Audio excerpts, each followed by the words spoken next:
지난 가을 은혜 여행 중에 좌우로 많이 이렇게 왔다 갔다 하는 그런 구간을 오르게 되었습니다. 그래서 어떤 차는 잠깐 이렇게 그런 가운데 핸드폰을 보고 하다가 멀미가 나신 분들도 있다고 하는데, 제가 타고 있던 차는 이 차가 한쪽으로 기울 때마다 그 차가 기우는 힘을 이용해서 온몸으로 밀어 제치면서 차가 그러는 거라고 그렇게 핑계를 하고 막 밀면서 까르르 그렇게 웃으면서 그곳으로 올라갔던 기억이 납니다. 이런 농담이 있어요. 아시는 분들은 아시겠지만 어느 목사님이 교인들과 함께 어디를 가고 있었는데 한쪽에는 연세 많으신 권사님이 앉아 계셨고요. 목사님 오른쪽에는 나이 젊은 예쁜 집사님이 앉아 계셨어요. 근데 그 오르막을 이렇게 올라갈 때 왼쪽으로 이렇게 기울면 권사님 쪽으로 기울게 되겠죠. 그런 목사님 마음속에 그런 기도를 했다는 거예요. 주여, 시험에 들지 말게 하옵소서. 근데 이제 차가 오른쪽으로 젊고 예쁜 집사님 쪽으로 기울 때는 뭐라고 기도했겠어요? 주여, 뜻대로 하옵소서. 이런 어리석은 기도를 했다는 우스운 얘기가 있어요. 이처럼 갑작스러운 유혹이 다가올 때 우리는 구원의 기도를 드리기 위해 가던 걸음을 멈추겠습니까? 아니면 그것을 이기고 승리하기 위해 우리 그리스도를 바라보시겠습니까? 누군가가 말했어요. 유혹을 받으면 그것으로부터 어떻게 빠져나갈 것인지를 묻지 말고 그것으로부터 무엇을 얻을 것인가를 물어라. 만약 우리가 악한 생각들 때문에 고통받고 있다고 하면 내재하시는 그리스도는 진실로 우리의 생각들도 지키실 수 있다 하는 이 약속을 요구해야 합니다. 노련한 기독교 용사인 페플로우 목사님은 승리의 삶으로 이끈 것은 내 은혜가 내게 조카도다 하는 말씀이었답니다. 사랑하는 자식을 잃고 엄청난 슬픔을 겪은 후에 그는 이 말씀을 주제로 하여 설교를 준비하려고 했어요. 하지만 자기의 짐을 주께 맡길 수가 없었습니다. 그는 벌떡 일어나서 고통 속에서 하나님께 외쳤습니다. 오 하나님, 나에게 닥친 이 큰 슬픔을 감당하기에 흡족한 당신의 은혜를 나는 찾지 못하겠습니다. 부디 흡족하게 해주세요. 그는 무릎을 꿇고 이 기도를 몇 번이고 되풀이했어요. 그러다가 그는 눈물 어린 눈으로 그 벽난로 위에 있는 빛나는 장시판 글씨를 보게 됩니다. 거기에 선명하게 새겨진 글씨가 바로 내 은혜가 내게 조카도다 하는 바로 그 말씀이었어요. 순간 그는 자기의 잘못을 알아차리고 외쳤습니다.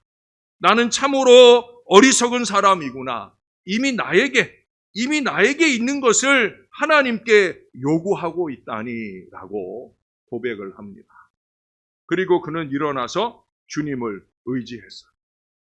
우리는 승리의 삶에 들어가는 문이 무엇인지 이미 다 알고 있다는 사실이 저와 여러분은 다 알고 있어요. 문제는 뭐냐? 그 알고 있는 것을 번쩍 깨달음이 없다는 거죠. 졸며 자며 우리의 신앙이 그 게으름과 나태함 속에 머물러 있다 보니까 그 번쩍 하는 깨달음이 없어서 그 어리석은 지경을 끊임없이 이어가는 거예요. 매 주일, 매 순간 이어가는 거예요. 여러분, 사람의 인생을 표현하는 비유 가운데 하나가 드라마죠, 드라마. 인생을 드라마에 비유를 해요. 이 삶은 크고 작은 이야기의 연결이며 그 자체로 한편의 드라마가 되곤 합니다. 그런데 삶이 이야기가 되는 것은 그것이 단순한 일화와 경험들의 평행적 나열이어서가 아니죠. 삶이 한편의 드라마가 되는 것은 수많은 크고 작은 일화들이 하나의 큰 맥락 속에서 우리가 흔히 기승전결이라고 하는 이 극적인 구조로 엮어지기 때문이에요. 제가 강조하는 논리대로라면 기승전 은혜죠, 은혜. 우리에겐 근한 결론이 아니잖아요. 은혜요, 감사. 이 결론이 되어야 되는 거예요. 그러나 안타깝게도 우리의 삶은 갈등적 상황의 연속입니다. 그러면서 그 갈등적 상황에 대한 해소를 향해 나아가는 것이 바로 우리의 삶이라는 거예요. 이러한 삶의 드라마적 구성은 비단 한 개인에게만 국한되는 게 아닙니다. 인간의 역사가 곧 드라마이죠.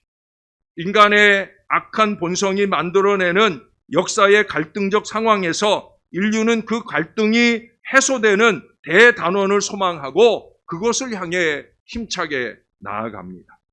이런 점에서 보면 성경은 인간의 삶과 역사를 잘 묘사해 주고 있어요.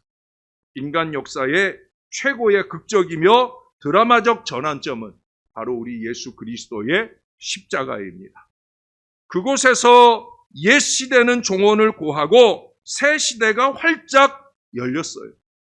죄가 통치하던 어둠의 시대는 다 거치고 진리의 빛이 어둠을 이기고 세상의 빛을 비추기 시작했다는 것. 그러므로 요즘 새벽에 상고하는 대로 예수 그리스도 안에서 이 인간의 역사는 종말적 드라마가 되는 것. 요한이 하나님으로부터 계시를 받은 때는 역사적으로 유대 이스라엘이 로마의 박해하에 있었던 때, 다시 말해 주후 81년부터 96년 사이입니다. 이때는 네로의 후계자인 도미티안이 로마의 황제로 통치하고 있었어요. 이 도미티안의 통치는요, 로마의 역사에서 가장 잔혹한 통치의 시대였어요. 특히 기독교인에 대한 박해는요, 그 이전 네로의 박해 때보다 더욱더 잔혹했어요. 당시 로마 제국은 황제인 가이사가 죽은 후에 그를 주와 하나님이 육체적으로 현현한 하나님의 아들로 숭배하게 되어집니다. 황제 숭배. 이처럼 이 황제 숭배를 통해 로마 제국은 정치를 종교화함으로써 보다 효과적으로 그 제국을 통치할 수가 있었습니다. 당시 이 황제 숭배는 제국 내 다른 민족들에게는 큰 문제가 되지 않았어요. 왜냐하면 당시 지중해나 소아시아의 종교는 혼합적이고 다신적인 신앙이에요. 그러니까 황제를 신으로 받들어 섬겨라 하는 것은 그냥 신 하나가 더 생기는 거니까 크게 문제될 게 없다는 거예요. 근데 문제는 어디에 있어요?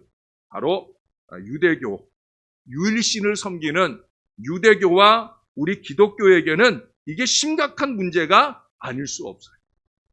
그때 유대교는 타협을 합니다. 황제를 위한 기도, 황제를 향한 기도가 아니라 우리는 황제를 위한 기도를 하는 거다라면서 그 제국과의 충돌을 피하는 타협을 선택하게 되어집니다. 그러나 기독교는 그렇지 못하죠. 가이사가 아니라 예수님이 하나님의 아들이며 주님이고 왕이라 하고 제국적 힘이 아니라 예수님의 희생적 사랑이 세상을 다스리는 질서라 고백했기 때문에 이 제국과 정면으로 충돌할 수밖에 없었던 거예요. 이러한 종교 사회적 상황 속에서 많은 그리스도인들은 그 막강한 제국적 힘과 십자가에서 죽은 예수님 그 사이에서 정체성과 가치관의 혼란을 겪고 있었습니다. 이러한 정치적, 사회적, 종교적 사회 상황 속에서 계시록은 여러분 1절의 시작을 보세요. 예수 그리스도의 계시라. 예수 그리스도의 계시라. 이렇게 시작을 해요. 그리고 이 계시의 내용이 뭐냐? 그 다음을 보시면 하나님이 그에게 주사 반드시 속히 일어날 일들을 그 종들에게 보이시려고 그의 천사를 그 종 요한에게 보내어 알게 하신 것이다. 말씀하고 있어요. 그렇다면 예수 그리스도 안에서 속히 일어날 일들은 무엇이겠습니까? 그것은 로마의 황제 숭배를 통해 정당화되고 있는 이 제국주의적 힘의 가치관이 심판받게 되어진다는 거예요. 그리고 그리스도의 진리를 따르는 교회가 승리하게 되어진다는 겁니다. 사랑하는 여러분, 언제나 예수가 이기고 진리가 이기고 교회가 승리하는 줄로 믿으시기를 바랍니다. 언제나 승리는 예수께 있고 우리에게 있는 거예요. 그렇다면 왜 제국주의적 힘의 논리가 아닌 그리스도의 진리가 영원한 승리가 되는 것이냐 하는 것을 오늘 말씀을 통해 상고해 보려고 합니다. 첫 번째 선언해 드릴 말씀은 그리스도의 진리는 세상의 모든 권세들의 왕이시라는 얘기입니다. 오늘 본문은 그리스도를 가리켜 5절을 보세요.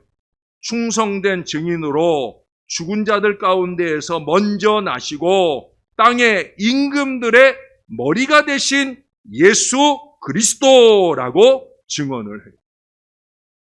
요한은 당시 교회를 대표하여 유대인의 목수의 아들로 태어나 나사렛에서 자라시고 갈릴리 주변에서 활동하신 우리 예수님을 땅의 모든 임금들의 임금으로서 고백을 하고 있어요. 이것은 세상의 나라들을 다스리는 모든 권세들 위에 계신 그 권세로 그들을 다스리는 왕이시다라고 고백하는 거예요. 유대의 묵시문학은 그들의 선민 계약사상과 현실 역사 사이에 괴리해서 등장을 합니다. 그들의 선민 계약사상은 그들을 통해 메시아가 나올 것이며 메시아를 통해 강대한 나라를 이룰 것이다 라는 그 소망을 가지게 했어요. 그러나 문제는 뭐예요? 그들의 현실 역사는 주변 제국들에 의해 나라가 멸망하고 포로로 잡혀가고 열강들의 지배와 탄압을 당하는 비참한 상황들이 이어집니다. 이러한 상황 속에서 그들은 하나님의 전적인 개입하심으로 자신들을 억압하는 불의한 세력을 심판하시고 하나님의 백성이 회복되는 소망의 비전을 보게 되었습니다. 근데 문제는 거기까지였어요. 소망의 비전은 보았는데 그 비전의 결실로 이 땅에 오신 우리 예수님을 알아보지 못했다는 거예요. 그들의 게으르고 나태한 신앙은 번쩍 예수님께서 오셨던 일을 깨달아야 되는 순간에 깨닫지 못하는 어리석음에 머물러 있었다는 거예요. 주후 90년경 그리스도인들을 탄압하고 지배한 불의한 세력은 무엇입니까? 아까도 말씀드렸지만 그것은 도미티안 황제의 통치로 대표되는 제국의 통치였어요. 그러나 오늘 성경 말씀은 그리스도께서 땅의 모든 권세들의 임금이라고 증언을 하고 있어요. 오늘 교회는 세상의 모든 권세들 위에서 그들을 통치하시는 왕이 계시다는 사실을 믿습니다. 왜냐하면 교회는 예수님을 하나님의 아들로, 주님으로, 그리고 그리스도로 고백하는 자들의 공동체이기 때문이에요. 맞죠? 우리 예수님은 저와 여러분들의 그리스도가 되심을 믿습니다. 교회가 땅의 모든 임금들 위에서 세상을 다스리시는 이 그리스도를 믿고 고백한다고 하면 교회는 세상의 권세들이 가르치는 길과 지배 방식이 그리스도의 진리 아래 있으며 그리스도의 진리에 순종할 권세인 것을 우리는 알게 되어집니다. 바울 사도는요, 골로새 교회에게 편지하면서 여기 1장 16절에 이런 말씀을 적고 있어요. 만물이 그에게서 창조되되 하늘과 땅에서 보이는 것들과 보이지 않는 것들과 혹은 왕권들이나 주권들이나 통치자들이나 권세들이나 만물이 다 그로 말미암고 그를 위하여 창조되었다. 이렇게 선포를 합니다. 오늘날 많은 교회들이 세상의 권세들이 행하는 힘과 번영, 그 통제의 지배 방식을 그대로 따르고 있어요. 물론 그것을 부정하고 불만하자는 얘기를 하는 건 아니에요. 그러나 오늘날 교회들이 그렇게 맹목적으로 무릎을 꿇으면서 교회가 세상 권세의 노예가 되려고 스스로 자처하는 어리석음을 범하고 있다는 거예요. 인간 역사의 영원한 승자가 그리스도의 진리가 아닌 세상 권세의 지배 방식이라고 선전하는 듯한 모습을 보여서 참 안타까운 현상이라 생각이 되어집니다. 지난 4년여 코로나 시간을 지나면서도 우리는 어쩌면 그런 나태함으로, 연약함으로 그렇게 살아오지 않았는가 돌아볼 수 있어야 할 거예요. 그러나 여러분, 예수 그리스도의 진리가 세상을 다스리시는 임금입니다. 그리스도의 진리가 모든 권세들을 판단하시는 거예요. 그리고 분명히 우리들에게 가르쳐 줍니다. 그리스도가 다스리는 세상이 참 세상이다. 저와 여러분의 마음속에 이 믿음이 깊이 각인되기를 주님의 이름으로 축원합니다. 그래서 두 번째로 말씀드리는 게 그리스도의 진리는 심판하는 진리입니다. 여러분, 인류 역사에 있어서 왜 제국주의적 힘의 논리가 아닌 예수 그리스도의 진리가 영원한 승자이겠습니까? 오늘 말씀을 보세요. 7절의 말씀에 보시면 볼지어다 그가 구름을 타고 오시리라. 각 사람의 눈이 그를 보겠고 그를 찌른 자들도 볼 것이요 땅에 있는 모든 족속이 그로 말미암아 애곡하리니 그러하리라. 아멘. 여러분, 6절에서도 마지막에 아멘을 한번 적었어요. 네.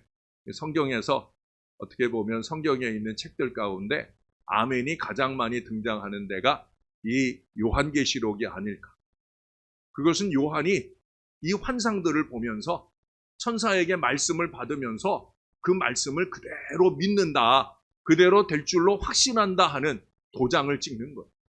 그래서 그가 다시 오시리라, 구름을 타고 오시리라 하는 이 말씀에 대하여 요한은 기대와 믿음을 가지고 아멘! 하고 도장을 꽝 찍는 거예요.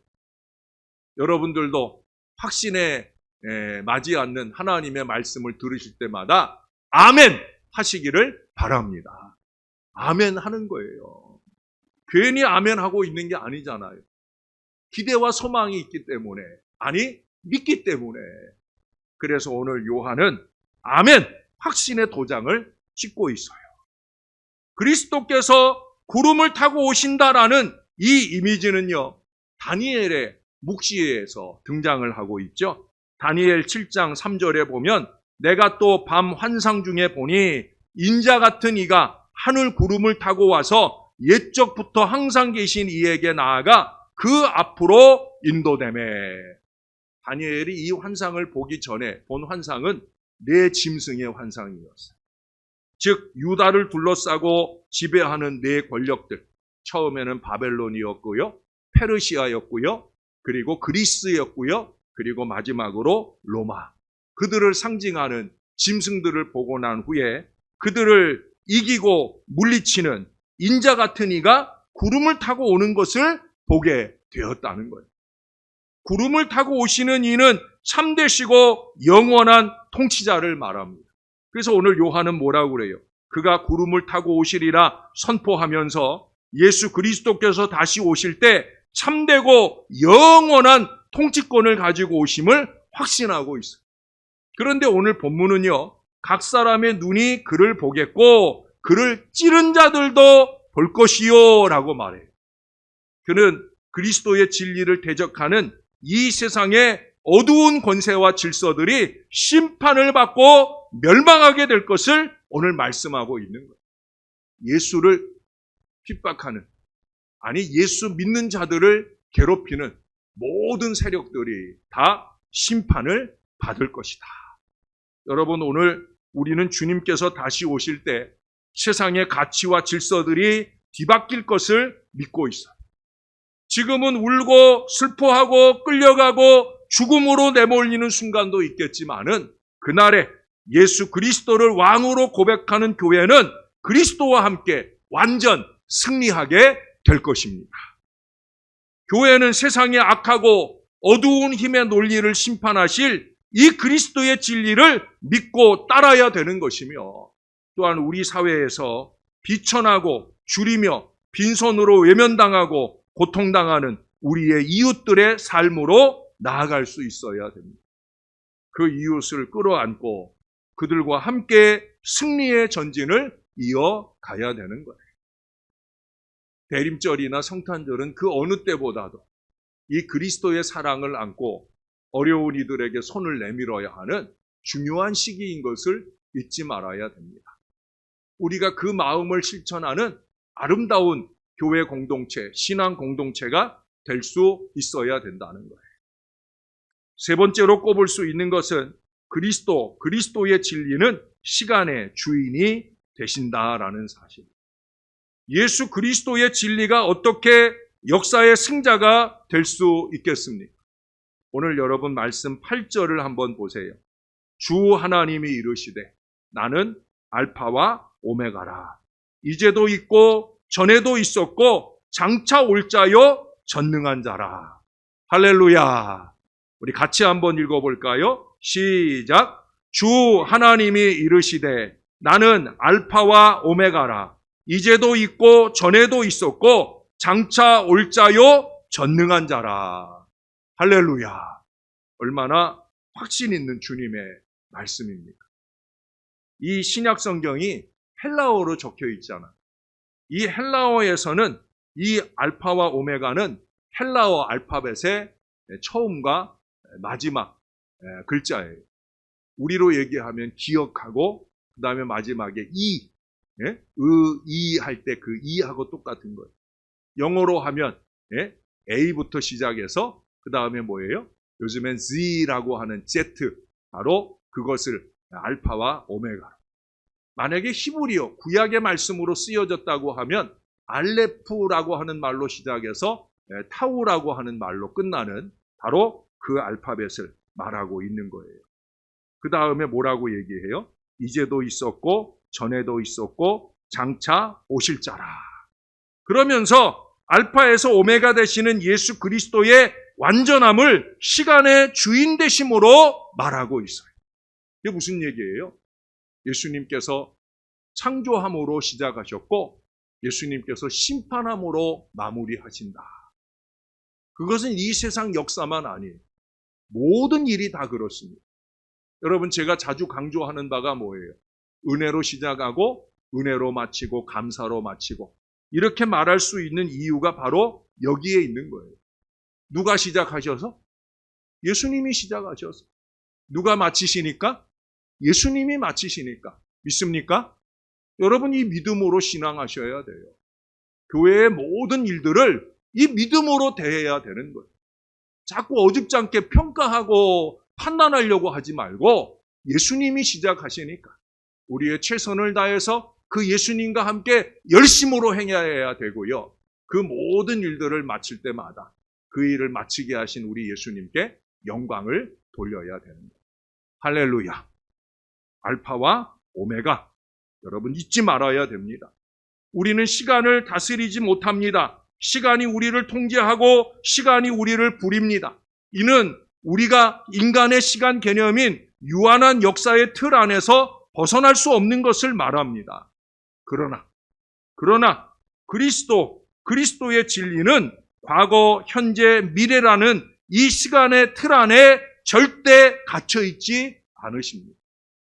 그것은 과거나 현재나 미래나 변하지 않고 동일하게 인류의 역사를 이끌어가는 빛이고 생명입니다. 그래서 히브리서 13장 8절은 말씀하잖아요. 어제나 오늘이나 영원토록 예수 그리스도는 어제나 오늘이나 영원토록 동일하시니라. 할렐루야. 우리 진혁이가 평생에 처음 외운 말씀이 이 히브리서 13장 8절이에요. 저는 그 말씀을 잊지 못해요.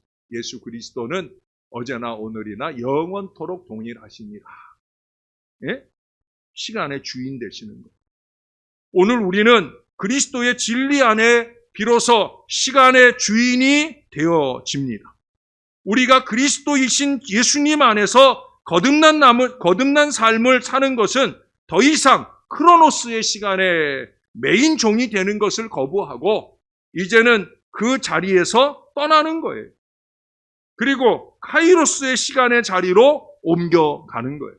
크로노스와 카이로스의 시간의 차이는 뭐라고 그랬어요? 크로노스는 모든 사람들이 다 그냥 일상적으로 흐르는 시간을 말하는 거라고 그랬어요. 카이로스는 뭐예요? 주님과 함께 특별하게 우리에게 주어진 시간. 우리가 의식하면서 주님이 원하는 뜻을 이루어가는 그 거룩한 시간이 뭐냐? 바로 카이로스예요. 우리는 그 시간들을 점점 더 많이 만들어 가야 되는 거예요. 따라서 그리스도이신 예수님의 진리를 행함으로써 우리는 시간 이동을 잘 경험하게 됩니다. 시간을 부리고 새로운 시간을 열며 그럼으로써 거짓된 세상의 가치와 권세를 조롱하고 그리스도의 승리를 축하할 수 있게 되어지는 거예요. 은혜로 시작하여 감사로 마무리하는 은혜 위에 더 큰 은혜의 역사의 주인공이 되어진다는 거예요. 바로 왕 대신 예수 그리스도와 함께 누리는 바로 그 승리를 우리에게 보장해 주고 계십니다. 사랑하는 여러분, 오늘 우리가 믿고 송축하는 것은 전능하신 그리스도께서 우리를 다스리시는 주인 되심입니다. 우리는 비록 오늘 잠시의 좌절과 패배 속에서 고통당하는 순간이 있지만은 결국 그리스도의 진리의 승리가 우리의 삶과 역사의 종착점이다라는 사실을 알고 있어요. 또한 분명하게 믿어야 되는 거예요. 사랑하는 여러분, 오늘 우리는 제국주의적 힘의 가치와 적자생존 방식의 이 질서가 참되고 영원한 승자인 것처럼 숭상하는 그런 세상에 살고 있어요. 그러나 세상은 그렇더라도 우리는 그럴 수 없는 거예요. 예수님을 그리스도로 고백하는 교회들마저도 내부적으로 숭배하는 그런 대상이 별반 다르지 않는 것을 보게 될 때 이런 혼탁하고 어두운 시대 한가운데서 우리의 삶과 역사의 승리자는 세상의 제국주의적인 힘의 논리가 아니라 바로 이 그리스도의 진리라고 말할 수 있느냐 하는 거예요. 그렇습니다, 여러분. 그리스도의 진리가 여전히 참되고 영원한 승리자라고 말할 수 있습니다. 저와 여러분은 그 고백을 드려야 되는 거예요. 그것은 첫째, 그리스도의 진리가 땅의 모든 권세자들을 다스리는 영원하며 참되신 왕이시기 때문이고요. 둘째는 그리스도의 진리만이 세상의 어두운 지배 논리와 가치를 심판하시기 때문이에요. 그러므로 세상의 시간의 주인 되시는 주님과 함께 우리도 이 세상을 주장할 수 있는 이 믿음의 마음으로 살 수 있어야 된다는 거예요. 이 그리스도의 진리 안에서 늘 승리를 기대하는 저와 여러분이 되고 그렇게 2024년의 문을 힘차게 열고 들어가는 아름다운 신앙이 다 되시기를 우리의 구주 되시는 예수님의 이름으로 간절히 축원합니다. 우리 다 같이 한번 기도하겠습니다. 좋으신 하나님 너무 감사합니다. 우리의 왕이 되어주시고 세상의 왕이 되어주셔서 감사를 드립니다. 만왕의 왕 되신 주님이 영원한 승리자요 통치자가 됨을 고백하면서 그 주님의 승리가 오늘 우리의 승리도 되는 것을 잊지 말게 도와주시옵소서. 우리 주님과 함께 영원한 승리의 미래를 위해 힘있는 전진을 이어갈 하나님의 사람들 될 수 있게 우리를 붙들어 주옵소서. 주님 곧 오십니다. 마라나타 아멘 주 예수여 오시옵소서. 이 신앙의 고백과 함께 다시 오실 주님의 승리를 우리의 승리로 경험해가는 우리 하나님의 사람들 될 수 있게 우리 하나님 우리를 붙들어 주시고 우리를 도와주시고 우리와 함께 하여 주시옵소서. 감사합니다. 예수님의 이름으로 기도합니다. 아멘.